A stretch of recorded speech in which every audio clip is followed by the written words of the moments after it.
መቼም የማይደገም ታላቅ የዋጋ ቅናሽ በቡልጋሪያ አፍሪካ ህብረት አጠገብ በካሬ 89 ሺህ ብር ብቻ የሚሸጡ ዘመናዊ አፓርትመንቶችን አቅርበንሎታል። ሰዓቱ እየረፈደ ነው።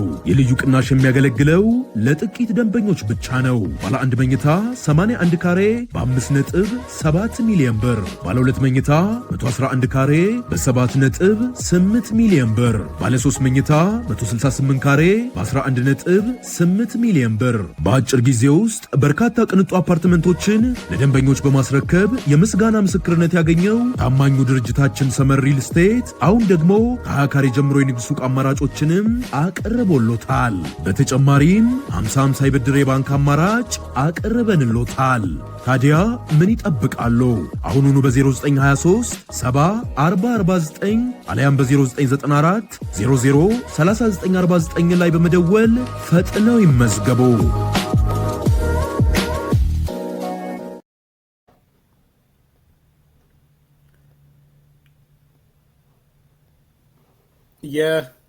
የሻዕቢያና የህወሓት የከረንሲ ውይይት ሰሞኑን ለአዲስ ኮምፓስ ከደረሱን ጥብቅ መረጃዎች መካከል በአስመራ እየተካሄደ ያለ የሻዕቢያ ባለስልጣናትና የህወሓት ቡድኖች ሚስጥራዊ ምክክር እያደረጉ እንደሆነ ከታማኝ ምንጮቻችን ደርሶናል። ይሄ ውይይትና ምክክር እየተደረገ ያለው ደብረጽዮን ወደ ኤርትራ ሄዶ ከኢሳያስ አፈወርቂ ጋር ከተገናኘ በኋላ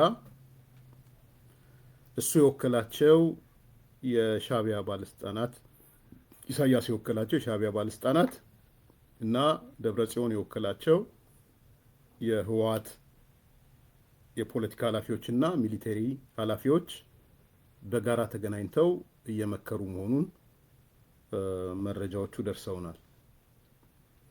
በምክክሩ ላይ ከሁለቱም የወታደራዊ አዛዦች፣ ከሁለቱም የደህንነት አዛዦችና ከሁለቱም በኢኮኖሚ ጉዳይ ላይ ያሉ አካላት ምክክሩን እያደረጉት እንደሆነ በሻዕቢያና በህወሓት መካከል ሰምተናል። በአስመራ ከተገኙት ወኪሎች በተጨማሪ በዲያስፖራ የሚገኙ የህወሓት የዲያስፖራ አስተባባሪዎች በቨርቹዋል ወይም በቪዲዮ ገብተው የውይይቱ አካል ነበሩ። ማለት አሜሪካን ሀገር ያሉ የሻዕቢያ ወኪሎች የህወሓት ወኪሎች አሉ፣ ትልልቅ ወኪሎች አሉት፣ እንደምታውቁት ታውቋቸዋላችሁ። እነሱም በቨርቹዋል ገብተው በቪዲዮ ገብተው የምክክሩ አካል ሆነዋል። ከተካሄዱት የውይይት ወይም የድርድር ነጥቦች መካከል አንዱና ጎልቶ የወጣው የከረንሲ ጉዳይ እንደሆነ መረጃዎቹ ያመላክታሉ። በዚህ ምክንያት ገና ያላለቀ ለውሳኔ የቀረበ በመጨረሻም በኤርትራው የእድሜ ልክ ፕሬዝዳንት ዳይኖሰር ፕሬዝዳንት ምለውኔ ለውሳኔ ሀሳብ የቀረበ መነሻ የስምምነት ነጥቦች ለይተው አውጥተዋል። አሁን እየተጠበቀ ያለው የኢሳያስ ውሳኔ ነው። ኢሳያስ አፈወርቂ ውሳኔ እንደሆነ ነው የሰማነው። ሶ ቤዚካሊ በብዙ ነገሮች ነው የተነጋገሩት። ከተነጋገሩት ነገሮች ውስጥ ግን አንዱና ትልቁ የከረንሲ ጉዳይ እንደሆነ ነው የሰማነው። ሶ ኢሳያስ ካጸደቀው ወደ ተግባር ይገባል ማለት ነው። ምንድነው ውሳኔው? ወይም ደግሞ ለውሳኔ ሀሳብ ለኢሳያስ የቀረበለት ምንድን ነው የሚለውን አንድ 7 ነጥቦች ቶሎ ቶሎ አነሳላችኋለሁ። መረጃዎች ስለሆኑ መረጃዎቹን ነው ማነሳላችሁ። አንደኛ፣ የኤርትራ ገንዘብ ወይም ናቅፋ በትግራይ ክልል መደበኛ አገልግሎት እንዲሰጥ እነ ደብረጽዮን እንዲወስኑ። ይሄ አንደኛው ነው እና ትልቁ ነው። ዝም ብሎ በጥቁር ገበያ ወይም ብላክ ማርኬት በሚባለው ኢንፎርማል በመባለው ሳይሆን ፎርማሊ ናቅፋም የመገበያያ ገንዘባችን ነው ብለው በምክር ቤት ይሄ እነሱ ያቋቋሙት ምክር ቤት ወይም በካቢኔ ወይም በኮማንድ ፖስቱ እንዲወስኑ። ስለዚህ አንድ አማራጭ የትራንዛክሽን ማካሄጃ ናቅፋንም እንዲቀበሉ የሚል ነው አንዱ የተነሳው። ይሄ ለኢሳያስ የቀረበ ምክር ሀሳብ ነው፣ የውሳኔ ሀሳብ ነው። ሁለተኛ የኢትዮጵያ ብርም በተመሳሳይ መደበኛ አገልግሎቱን እንዲቀጥል። ናቅፋ ተስተናገደ ማለት የኢትዮጵያ ገንዘብን ብር ማለት ነው። በአጭሩ የኢትዮጵያ ትራንዛክሽን መካሄጃ ብር ነው የሚባለው እንደምታውቁት። ብርም እንዲቀጥል፣ ብርን ማቋረጥ ሳይሆን ብርም የሚቀጥልበት ነው። አይ ዶንት ኖ እንግዲህ ለምን ብር እንዲቀጥል እንደፈለጉም አላወኩም። ብር እንዲቀጥል የሚል ሁለተኛ የውሳኔ ሀሳብ ነው። ስለዚህ ትግራይ ውስጥ ኦፊሻሊ የመገበያያ ብርም ይኖራል፣ ናቅፋም ይኖራል ማለት ነው። ሁለተኛው እሱ ነው። ሶስተኛ ትግራይን የሚመራው የደብረ ጽዮን ህወሓት ከትግራይ የሚያመርታቸውን በተለይ የማዕድን ምርቶች እንደ ወርቅ ያሉ የማዕድን ምርቶች በኤርትራ በኩል ብቻ አድርጎ እንዲያስተላልፍ፣ ከማዕድን ምርቶች ቀጥሎ ነዳጅ፣ የግብርና ምርቶችንም ለኤርትራ እንዲያቀርብ፣ ባቀረበው መጠን ናቅፋ እንዲወሰድ ማለት ነው። ሶስተኛ ውሳኔ እሱ ነው። ስለዚህ የህወሓት የደብረ ጽዮን ቡድን የማዕድን ምርቶችን ወይም ወርቅ የመሳሰሉትን በኤርትራ በኩል አድርጎ እንዲያስተላልፍ ያደርጋል። ከማዕድን ምርቶች ቀጥሎ እንደ ነዳጅ፣ የግብርና ምርቶች ለኤርትራ እንዲያቀርብ ያደርጋል ማለት ነው። ባቀረበው መጠን ደግሞ ናቅፋ እንዲወሰድ ያደርጋል። ይሄ በጣም በጣም የሚገርም ውሳኔ ነው። ባጭሩ ምን እያሉ ነው? እነ ደብረ ጽዮን የሚያወጡትን ወርቅ በሙሉ በትግራይ በኩል በኤርትራ በኩል ያሳልፋሉ ነው እየተባለ ያለው። በኤርትራ በኩል ማሳለፍ ብቻ ሳይሆን ወርቁን ይሰጡና በወርቁ ተስተካካይ መጠን ናቅፋ ነው የሚሰጧቸው። ኢቭን ዶላር አይደለም የሚሰጧቸው።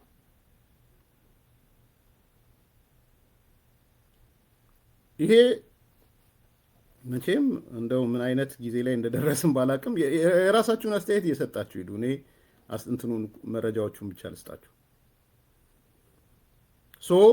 ትግራይ የምታመርተውን ወርቅ ማዕድን ወደ አዲስ አበባ ወይ ወደ ምናምን ሳይሆን የምትልከው በቀጥታ የምትልከው ወደ አስመራ ይሆናል ማለት። አስመራ ደግሞ ያንን ይቀበልና በዶላር ሳይሆን ገንዘቡ የሚሰጣቸው በናቅፋ ነው የሚሰጣቸው ማለት። በሌላ በኩል ደግሞ መላክ እንዳይችሉ ነው እያደረጉ ያሉት። ወደ አዲስ አበባም እንዳያመጡ ምናልባት በሌላ መንገድም በሱዳን በተለያየ መልከም እንዳያደርጉ ማለት ነው። ይሄ ለኢሳያስ የቀረበ ምክረ ሀሳብ ነው። ነው የውሳኔ ሀሳብ ነው። ኖት ኦንሊ ማዕድን፣ ነዳጅም ለምሳሌ ከኢትዮጵያ የሚመጣ ነዳጅ ካለ በተወሰነ መልኩ ነዳጁን ለኤርትራ ይላካል ማለት ነው።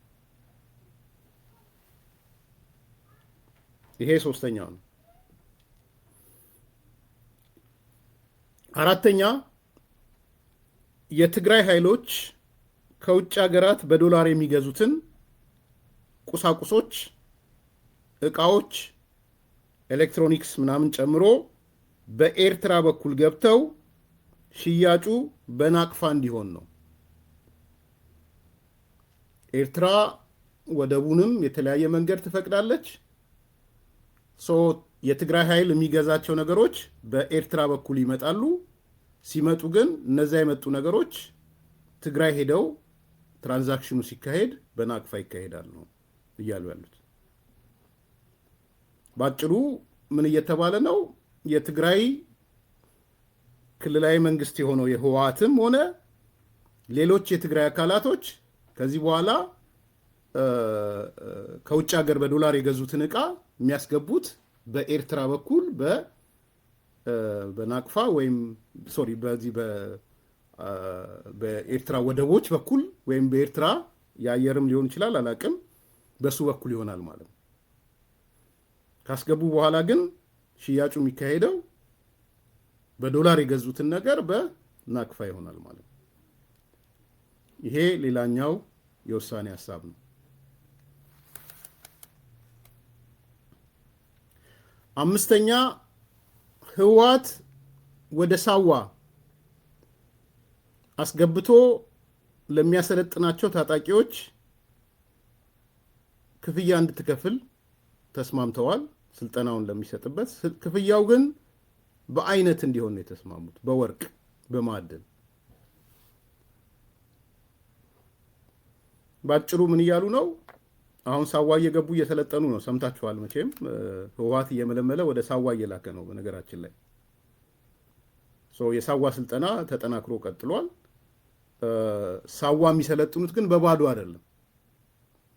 እነ ደብረጽዮን እነ ፈትለወርቅ ለኤርትራ ይከፍላሉ፣ ሳዋ በሚያሰለጥኗቸው ወጣቶች። እንደ ድሮ በነፃ በምናምን አይደለም።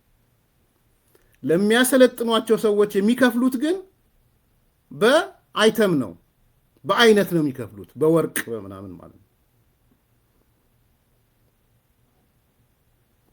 ይሄ አምስተኛ ነው።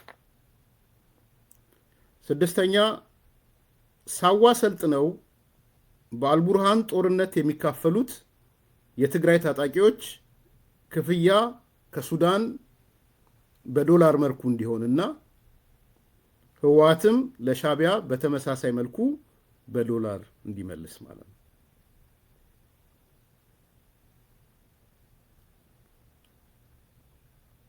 እንደምታውቁት አሁን ሳዋ ስልጠና ከሚሰጡት ሰዎች ከሚያሰጧቸው ሰዎች አብዛኞቹ የሚሄዱት ወደ አልቡርሃን ነው።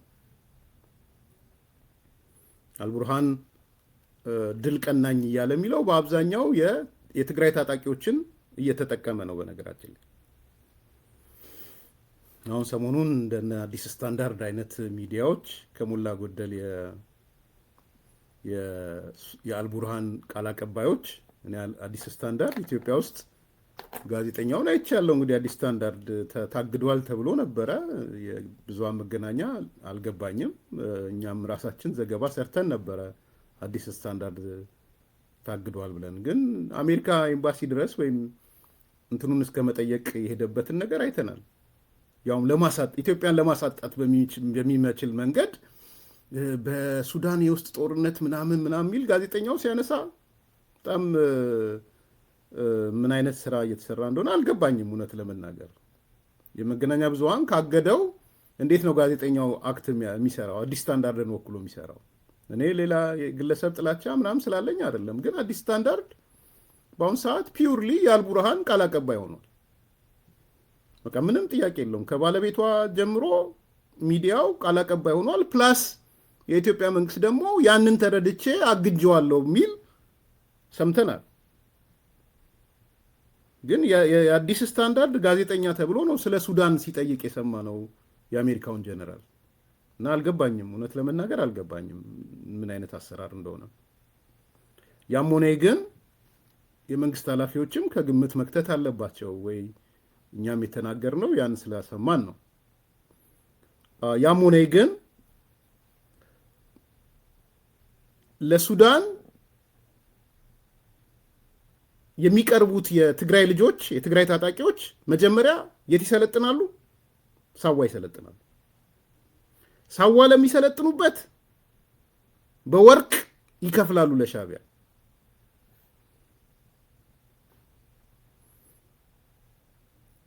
በማዕድን መልኩ ለሻዕቢያ ይከፍላሉ። እሱ ቢበቃ ጥሩ ነው። ከዛ በኋላ ወጥተው ወደ አልቡርሃን ሲሄዱ ቢኮስ ከአልቡርሃን ጋር ስለተደራደሩ አልቡርሃን የሚከፍለውን ዶላር ሻዕቢያ ቲፒኤልኤፍ የሚያገኘውን ዶላር ለሻቢያም በዶላር መልኩ ይከፍለዋል። እኔ ኢሳያስ በጣም የሻቢያ ሰዎች እንዴት እንደዘየዱ ሳስብ የእድሜ ሽምግልናቸው ብቻ ሳይሆን በጣም ነው የገረመኝ።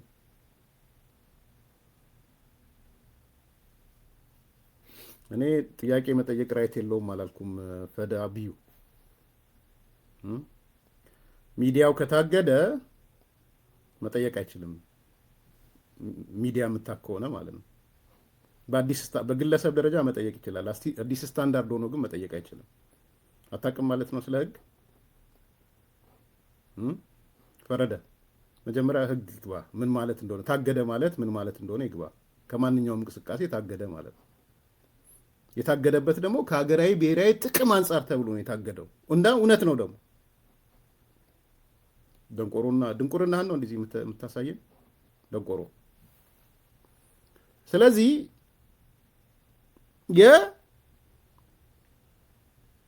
የመጀመሪያ የህወሓት ሰዎች በሳዋ በወርቅ ይከፍላሉ፣ ለሱዳን ይሰጣሉ። አልቡርሃን መጥቶ ደግሞ ለወታደሮቹ የሚከፍለውን በዶላር ይቀበላሉ። እኔ መቼም እንዴት እንደማዝን ነው እንትን ያለኝ።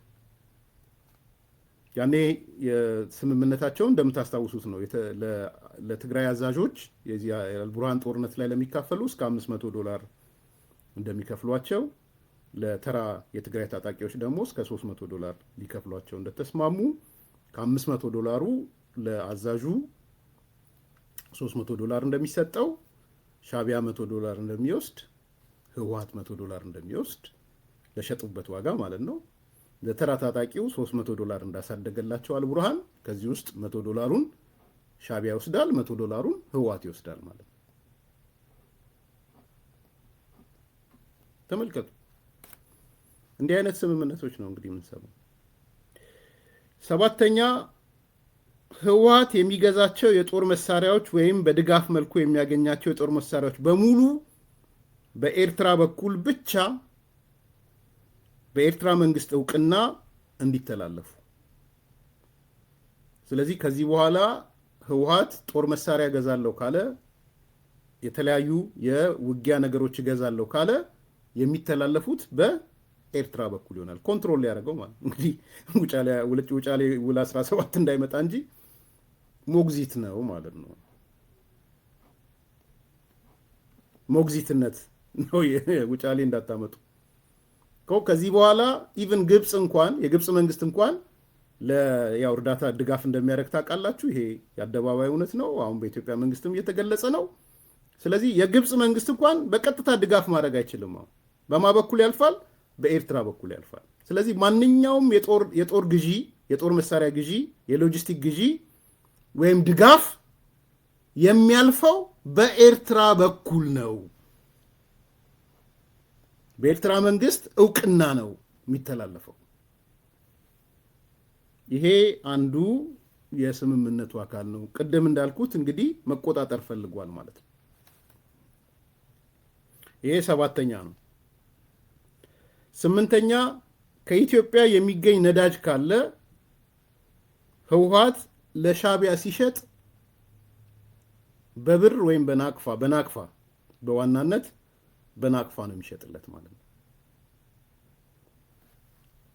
እንግዲህ ነዳጅ ተከለከለ ምናምን የምትሉ ስምምነታቸው ውስጥ የኢትዮጵያ መንግስት ነዳጅ ለትግራይ ከላከ የህወሓት መንግስት የህወሓት የያዘው መንግስት ወደ ኤርትራ ይዞ ይሄዳል።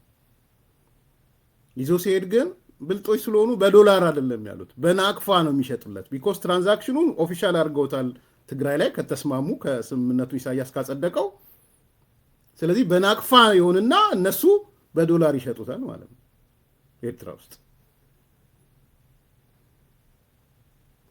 ኢማጂን እንግዲህ ባለፈው ጊዜ እንዳነሳ ነው በኤርትራ ውስጥ ያለው የነዳጅ ዋጋ በአንድ ሊትር ኢትዮጵያ ውስጥ ካለው የነዳጅ ዋጋ በትንሹ የ150 ብር ልዩነት አለው በብር። ኢትዮጵያ ውስጥ ናፍጣ የምትገዙበት ዋጋ ኤርትራ ሲገባ 150 ብር ጭማሪ አለው በትንሹ ነው $1 አካባቢ 180 ብር አካባቢ አሁን ባለው ነገር።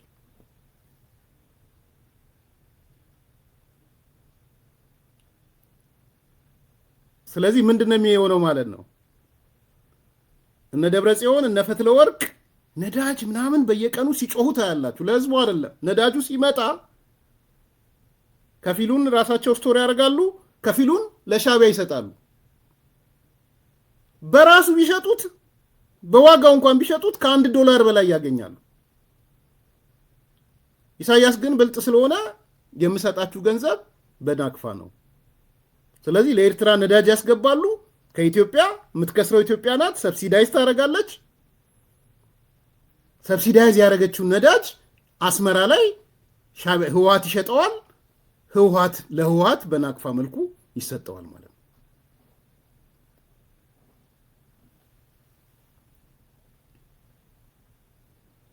ይሄ በጣም ምንም አስተማማኝ የሆነ መረጃ ነው። በነገራችን ላይ እኔ ዝም ብዬ ከትርኪ ሚርኪ አላመጣም። በዚህ ዙሪያ ቀጥታ አዲስ ኮምፓስም አምጥቶላችሁ ከሆነ ጊዜ በኋላ ይፋ ሲሆን የምታውቁት ነው። ምንም እንትን ያለ ነገር አይመስለኝም። አዲስ ኮምፓስ አምጥቶላችሁ እንትን ያላችሁት አለ።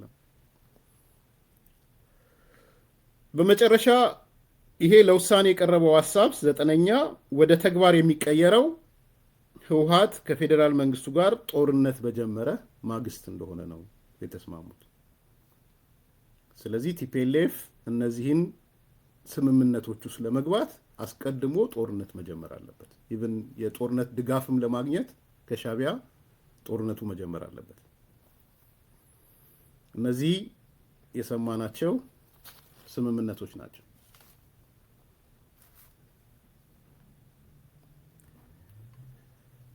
ይገርማል በጣም ማለት በዚህ ደረጃ የሄደ ርቀት ነው ያለው። እንግዲህ የኢትዮጵያ መንግስት ምን ይወስናል፣ ከዚህ ተነስቶ ምን ማድረግ ይቻላል ወዘተ ሀሳብም ልትሰጡበት ትችላላችሁ። በእኔ በኩል መረጃውን ለማቅረብ ነው የፈለኩት። ያም ሆነ ይህ እነዚህ የዋና ዋና ሀሳቦች ናቸው።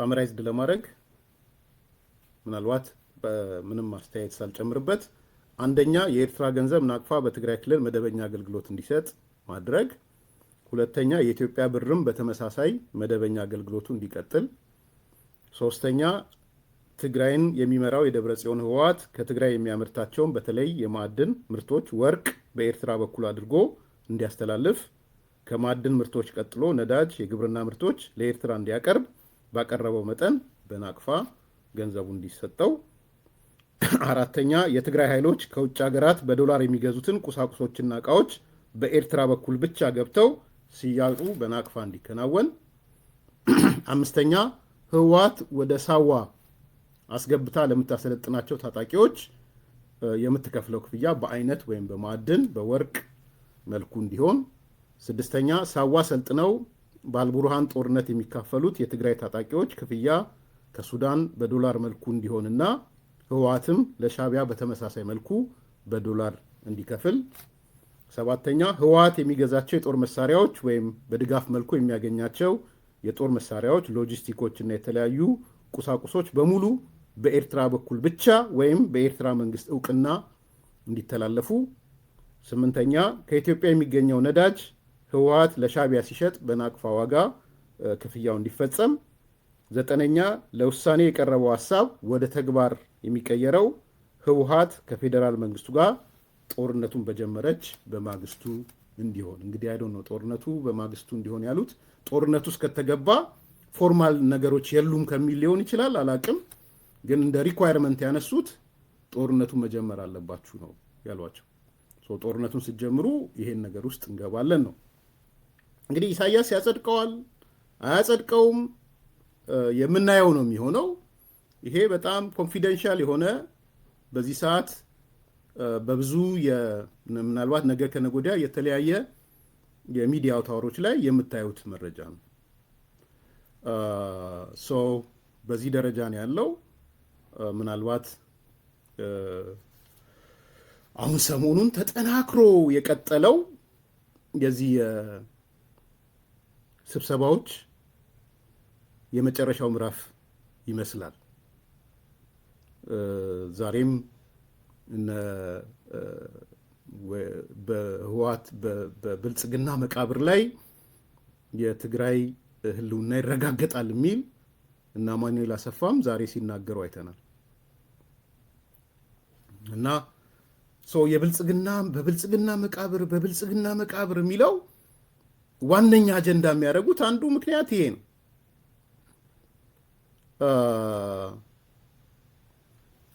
እንግዲህ ብልጽግና መቃብሩን አረጋግጠው የትግራይ ህልውና ይረጋገጣል አይረጋገጥም? አንደኛው እጁን ተጣጥፎ ይቀመጣል፣ አንደኛው ይገሰግሳል ከሆነ አላቅም። የትኛው ህልውና የኢትዮጵያን ፌዴራል መንግስት መቃብር ላይ በመክተት ይመጣል የሚለውም ሌላ ጉዳይ ነው። አሁን ባለው ነባራዊ ሁኔታ የኢትዮጵያን ፌዴራል መንግስትን እንደ መንግስት መቃብር ውስጥ ከተህ የሚረጋገጥ የትግራይ ህልውና እንግዲህ አገረ ትግራይ ማለት ነው። ሌላ እኮ አይደለም። አገረ ትግራይ ማለት ነው የትግራይ ህልውና ማለት ነው። በኢትዮጵያ ፌዴራል መንግስት መቃብር ላይ የምትኖር አገረ ትግራይ ካለች እጅግ በጣም እውነትም ጥሩ ደረጃ፣ ጥሩ አቅም፣ ጥሩ የሚሊቴሪ ደረጃ ደርሰዋል ማለት ነው። መቃብር ለምን እንደሚመኙም አላቅም። አንዳንዴ በጉድጓድህን አርቃት ቆፍር የምትቀበርበት አንተ ልትሆን ትችላለህ የሚባል አባባል አለ እና መቀበሪያቸውን እያሰቡ ነው። ምን እንደሆነ አላቅም። እኔ ትንተና አልሰጠውም። መረጃውን ውሰድና ውሸት ነው ከሆነ ከቀናቶች በኋላ ታየዋለህ። ምን አስደነገጠህ?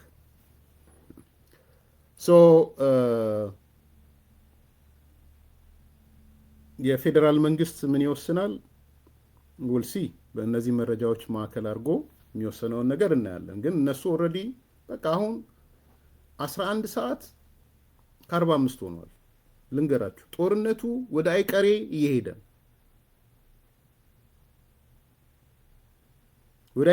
ነው። በዚህ ደረጃ የሚደረግ ዝግጅት ወሳኝ ነው ብዬ አምናለሁ። አንዳንድ የምንሰማቸው መረጃዎች አሉ፣ ጠቃሚ ነው ብዬ አላምንም ለመናገር።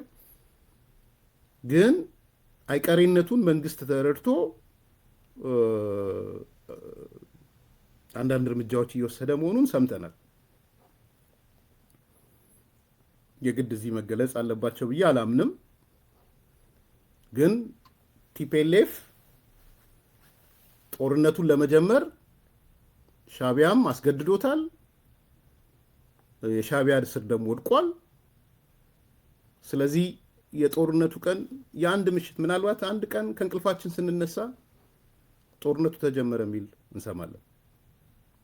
እንዳትጠራጠሩ በሱ ምን ያህል ቅድመ ዝግጅት ተደርጓል፣ ዝግጅት ሳናረግ ነው ወዘተ የሚባል የሰሜን ዕዝ አይነት ጣጣ መምጣት አለበት ብዬ አላምንም። እንደዛም ነው ብዬ አላምንም። በተቻለ መጠን ጦርነቱ እንዲቀር ማድረግ ተገቢ ነው። ጦርነትን ማስቀረት የሚያስችል ዝግጅት ማድረግ ተገቢ ነው። እዚህ ጦርነትኛ ረጎራው አንልም። እሰይ ስለት የሰመረ ጦርነት መጣልን ብለን ዘፈን አንዘፍንም። ነገር ግን ጦርነት አያስፈልግም በሚል ደግሞ እነዚህ ሰዎች በመቃብራችን በምናችን በፌዴራል መንግስት መቃብር ላይ የትግራይ ህልውና ይረጋገጣል እያሉ ህዝብ እየሰበሰቡ ዝም ብሎ ማየትም ተገቢ ነው ብዬ አላምንም። ብዙዎቹ ስብሰባዎች እነ ደብረ ጽዮን ጉድጓድ ስር እንደሚሰበሰቡ እየሰማን ነው። የሚይዟቸው መኪናዎች አንዳንዶቹ እኔ እኮ አንዳንዶቹ በባጃጅ ነው አሉ የሚሄዱት።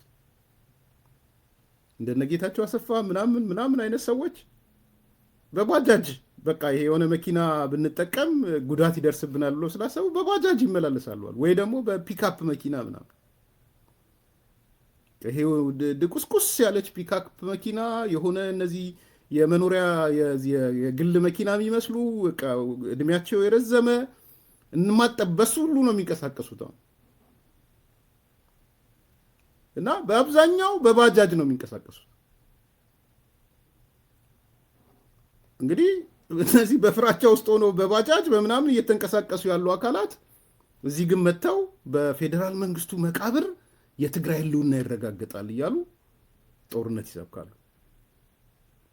መቃብሩ ላይ ቅድም እንዳልኩት ማን እንደሚገባ ይታያል። በቅርብ የሚታይ ነገር ነው። ያም ሆነ ይሄ ውሳኔ የሚያጸድቀው ኢሳያስ ነው።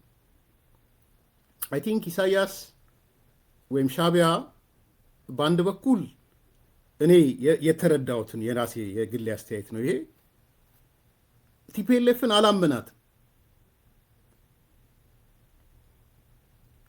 በፍጹም በህይወቱ ኢሳያስ ባይዘዌ በህይወቱ የማያምነው ነገር ቢኖር ህወሓትን ነው። ስላላመናት ቁጥር አንድ ያደረገው ነገር እያንዳንዱ የነደብረ ጽዮን እንቅስቃሴ የነፈትለ ወርቅ እንቅስቃሴ በእኛ እውቅና ውስጥ ማለፍ አለበት ነው ያላቸው።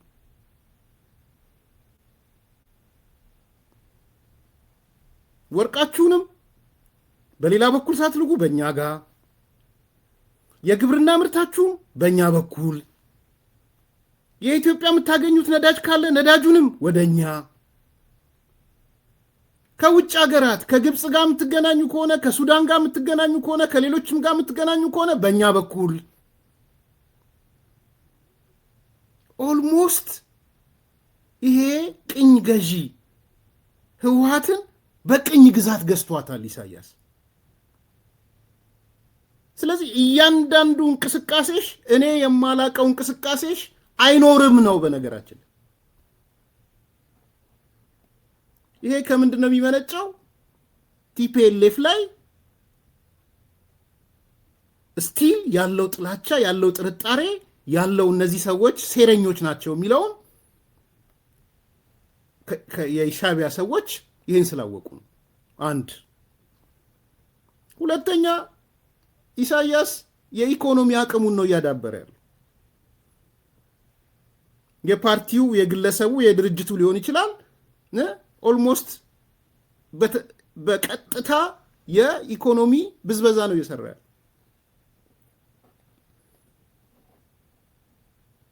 ወርቅ የምታመርቱ ከሆነ ማዕድን የምታመርቱ ከሆነ የግብርና ምርት ካላችሁ ሌሎች ነገሮች በእኔ በኩል ሲል የብዝበዛ ጉዳይ ነው የሚሆነው። የኢኮኖሚ ብዝበዛ ነው የሚሆነው። ኦልሞስት ቅኝ ገዢ ማለት ነው።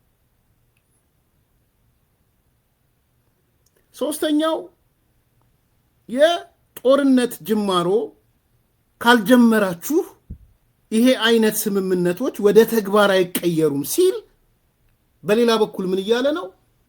ጦርነቱን ከኤርትራ ያሸሸ ጦርነቱ በትግራይ መሬትና ምናልባትም በአማራ በሌሎች መሬት ላይ እንዲሆን ነው የፈለገው። ባለፈው ጌታቸው ረዳ ታስታውሱ ከሆነ የዚህ የፈትለ ወርቅ ላይ ምላሽ ሲሰጥ ወይም ከእሷ ጋር እያይዞ ሲናገር ምን አለ? ደብረ ጽዮን ሄዶ ነበረ ኤርትራ። ከሄደ በኋላ ምን አሉትና ኢሳያስ መሳሪያ ስጡኝ ደግፉኝ ምናምን ሲላቸው ጦርነቱን ጀምርና ባለህ ነገር ጀምርና እንሰጣለን አሉት። ለምን ይመስላችኋል ባለህ ነገር ጀምር ያሉት? ቢኮዝ ጦርነቱ መጀመር አለበት ትግራይ ላይ ከተጀመረ አማራ ክልል ላይ ከተጀመረ ወደ አስመራ ይርቃል ማለት ነው ጦርነቱ። ስለዚህ የሁሉም ነገር ማጠንጠኛ የነዚህ ስምምነቶች የውሳኔ ሐሳቦች ማጠንጠኛ ጦርነት ከጀመራችሁ ነው ማድረግ የምትችሉት የሚለው የመጣው በባዶ ሳይሆን ጦርነቱ ትግራይ ላይ እንዲጀመር ከመፈለግ ነው። ጦርነቱ በኢትዮጵያ ክልል ውስጥ እንዲሆን ከመፈለግ ነው። ከአስመራ ጦርነቱን እያራቀን የሰው ኃይሉንም በራሱ በትግራይ የሰው ኃይሉን በአማራው ወይም አልፎ ከሄደ ኦሮሚያም ሊሆን ይችላል በእነሱ እያደረገ እሱ ግን እረፍት ያገኛል ማለት ነው። ይሄ ሌላው ነው። ስለዚህ ጌታቸው ምን አለን? አይ ጦርነቱን ጀምሩና ከጀመራችሁ በኋላ መሳሪያዎቹን እናመጣላችኋለን አሏቸው። ይሄ ሌላ መልኩ የሚያሳየን የዚህ ስምምነት መቋጫው ጦርነት ጀምሩ የሚል መቋጫ ነው። በአጠቃላይ መልኩ የተስማሙት ይሄንን ነው የሚመስለው።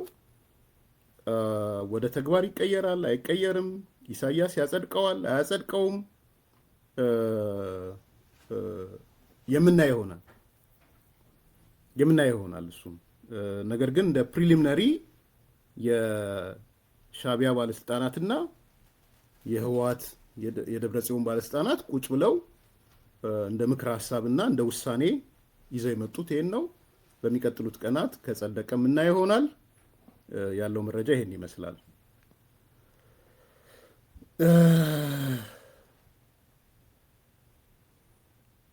ኦኬ አስተያየቶቻችሁ ህወሓት ምን ያህል ቢዳከምና ተስፋ ቢቆርጥ ነው እንዲህ አይነት ስምምነት ያደረጉት?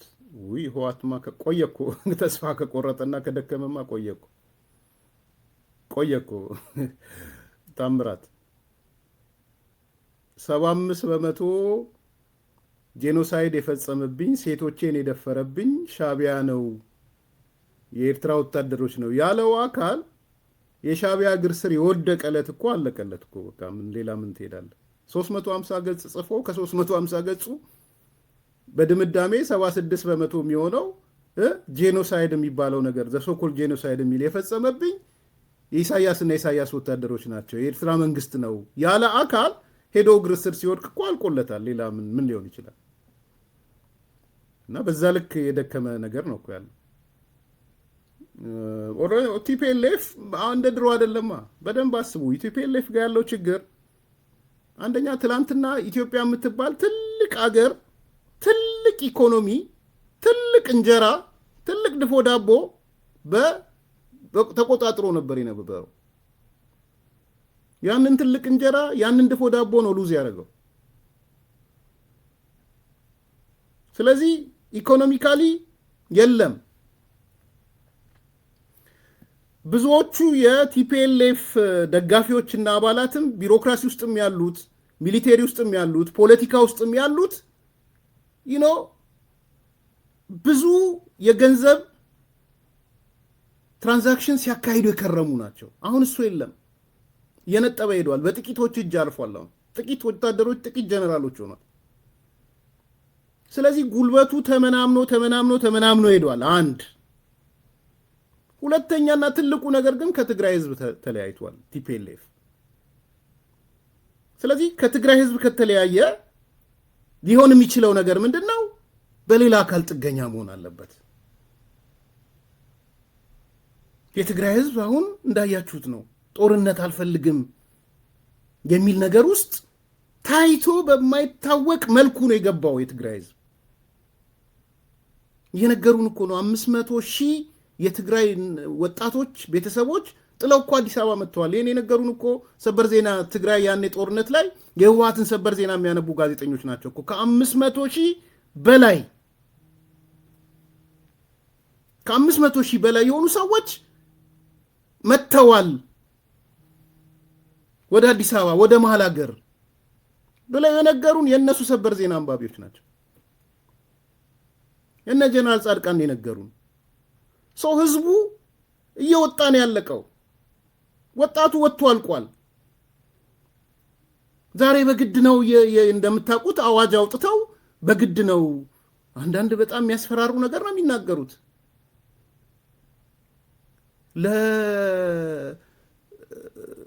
ለመከተ እስከ ዛሬ ያላዋጣ ቤተሰብ አለ።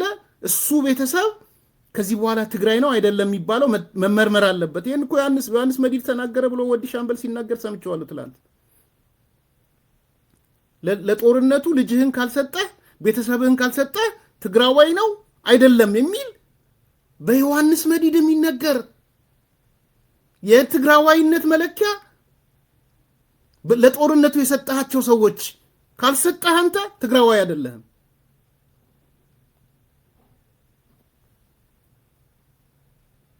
ስለዚህ አሉ ለመከተ ያልሰጡ ቤተሰቦች የትግራይ ለመሆን ለመከተ ልጆችን መስጠት አለብህ። በዚህ ደረጃ የደረሰ ሁኔታ ነው ያለው። የዓለም አቀፍ ተቋማት የዓለም አቀፍ መንግስታት ትላንትና ከቲፒኤልኤፍ ጋር በተዘዋዋሪም በቀጥታም ሲምፓቲ የነበራቸው የተለያየ ነገር ድጋፍ ሁሉ የነበራቸው ዛሬ ርቀዋል።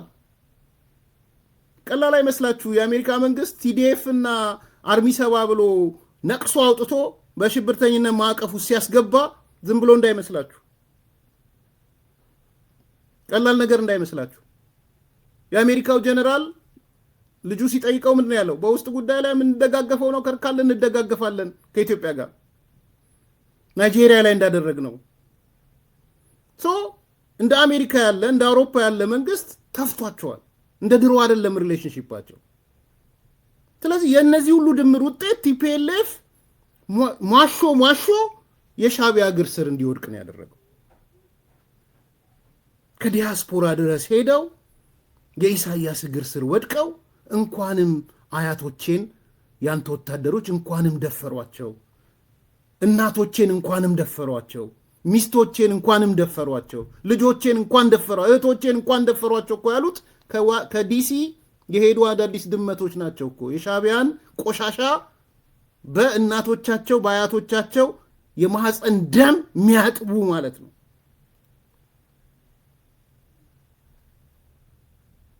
በሚፈስ ደም፣ ያልደረቀ ደም። የዚህ ሁሉ ድምር ውጤት ሄዶ ቲፒኤልኤፍ ብቻውን ስለቀረ ሻዕቢያ ጉያ ስር ተደበቀ። ኢሳያስ ደግሞ እዚህ ደረጃ እንዲደርስ ነው የፈለገው። ከዛ በኋላ የፈለገውን ነገር መወሰን ጀመር። ከዚህም በላይ ሊሄድ ይችላል። በነገራችን ላይ ድምር ውጤቱ ለጠየቃችሁኝ ሰዎች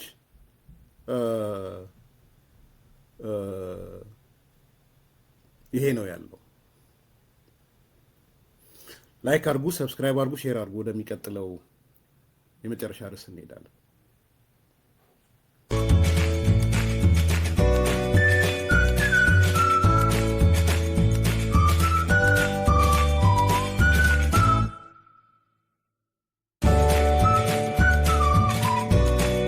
መቼም የማይደገም ታላቅ የዋጋ ቅናሽ በቡልጋሪያ አፍሪካ ህብረት አጠገብ በካሬ 89 ሺህ ብር ብቻ የሚሸጡ ዘመናዊ አፓርትመንቶችን አቅርበንሎታል። ሰዓቱ እየረፈደ ነው። የልዩ ቅናሽ የሚያገለግለው ለጥቂት ደንበኞች ብቻ ነው። ባለ 1 መኝታ 81 ካሬ በ5.7 ሚሊዮን ብር፣ ባለ 2 መኝታ 111 ካሬ በ7.8 ሚሊዮን ብር፣ ባለ 3 መኝታ 168 ካሬ በ11.8 ሚሊዮን ብር። በአጭር ጊዜ ውስጥ በርካታ ቅንጡ አፓርትመንቶችን ለደንበኞች በማስረከብ የምስጋና ምስክርነት ያገኘው ታማኙ ድርጅታችን ሰመር ሪል ስቴት አሁን ደግሞ ከ20 ካሬ ጀምሮ የንግድ ሱቅ አማራጮችንም አቅርቦሎታል። በተጨማሪም 50/50 የብድር የባንክ አማራጭ አቅርበንሎታል። ታዲያ ምን ይጠብቃሉ? አሁኑኑ በ0923 70 አሊያም በ0994 00 3949 ላይ በመደወል ፈጥነው ይመዝገቡ።